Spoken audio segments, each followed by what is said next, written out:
Welcome to the High Press, and today we're taking a deep dive into the stats, strengths and weaknesses of two scintillating midfielders who have become the hottest properties in the Premier League midfield battle. Get ready to witness the clash of the talents as we analyse Rice and Caicedo and determine who would be the perfect signing for any major club out there. Okay, so let's break it down. Rice is currently at West Ham, wants to leave, has been told he can leave. They've put a big price on his head.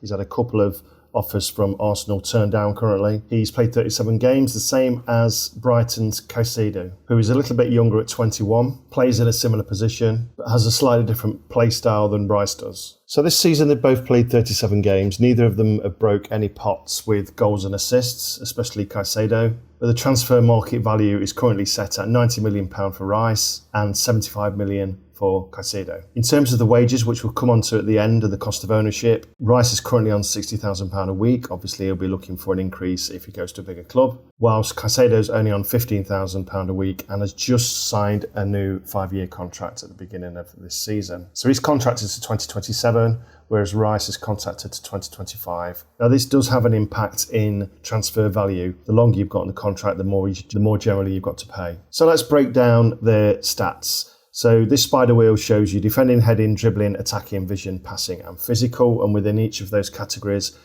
further breakdowns, which I'll give you an example a bit later on. But if we look at Rice, he's in the blue and Caicedo's in the green.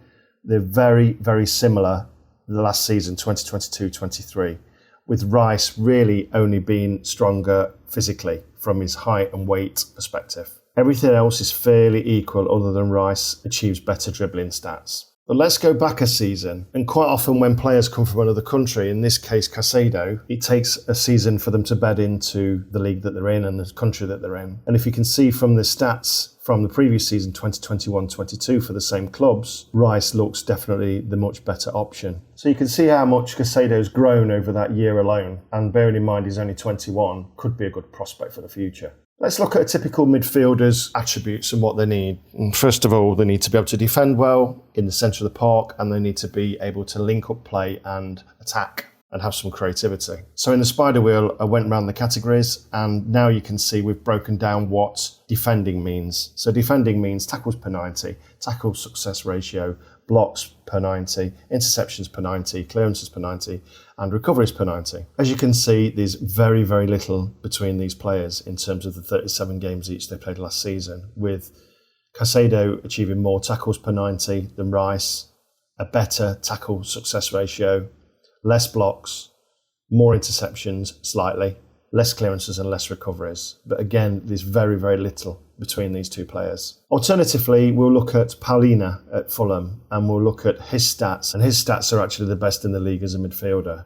So you can see Paulina's tackles per 90 is much higher. His tackle success ratio is much higher. And these are the two key factors that are measured in this attribute. So let's move on to the more creative side. So let's have a look at passing. Now this is where it's very similar again, but this is where the players do change a lot. So Rice tends to be a longer passer. He plays more forward passes than Caicedo does.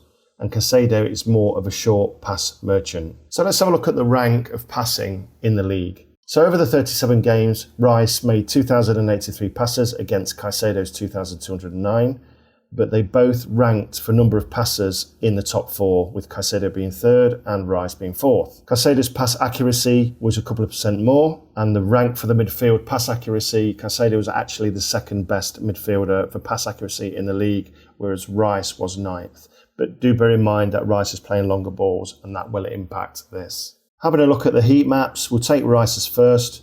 Rice is predominantly a left-sided midfield player, even though he plays central, but with his long passing in mind, you can see that a lot of his movement is towards the left wing as he moves forward, whereas when he's in his own half, he does tend to drift more centrally. So as he pushes forward, he's been told to push forward left, which then he can switch the ball over, switch into either the centre of the box for the on-running strikers, or switch to the right wing. So you can see he's kind of acting as a semi-box-to-box, a semi-winger in this position. If we look at Caicedo, he's slightly different. He plays much narrower, a little bit like Thomas Partey at Arsenal, and seldom drifts out to the wings, and almost has an equal amount of time between his defensive duties and his attacking duties. But he's a powerhouse. He's incredibly explosive. It's lightning fast, he's like a midfield dynamo. He's blessed with blistering speed and great technique. Whereas Rice is more of a midfield magician with a bit more elegance and vision on the pitch, but he can also get stuck into. So let's have a look at the pros and cons for Rice and Caicedo. The pros for Rice is his long-range passing, his dribbling, and this would suit a counter-attacking team because he's always looking at making those progressive passes. Whereas Caicedo is more into his short-range passing. He's more of a Thomas Partey type player who'll just keep the ball moving, win the ball, keep it moving. He's got fantastic ceiling. He's 3 years younger than Rice. I've showed you the difference between last season and this season in terms of his progression, and he can only get better. He also has good progressive passes. Caicedo's cost of ownership might be a little bit better for some clubs because he's on less wage. He's going to cost a little bit less in terms of transfer fee and might be a better prospect, although Rice seems to be more of the finished article currently. So, tough one to split. Everybody's talking about Rice at the minute, and Caicedo seems to be falling into second fiddle when those conversations are happening. Who would I sign? It's difficult. There's no outright winner here. If I played a counter-attacking tactic or a tactic that needed to develop from passing to counter-attacking, I would definitely choose Rice day after day. If I need somebody to win the ball, have massive energy in the pitch, maybe if you're playing 2 rather than a 3 in the midfield, get stuck in, move the ball up the pitch, play it simple, definitely Caicedo for me. Overall, I would probably say Caicedo because of his age and his ceiling, and his cost of ownership is going to be less as well. If you like this sort of content, please like and subscribe. Head over to our YouTube channel, which is at FFTV The High Press, and follow for more analysis and transfer content.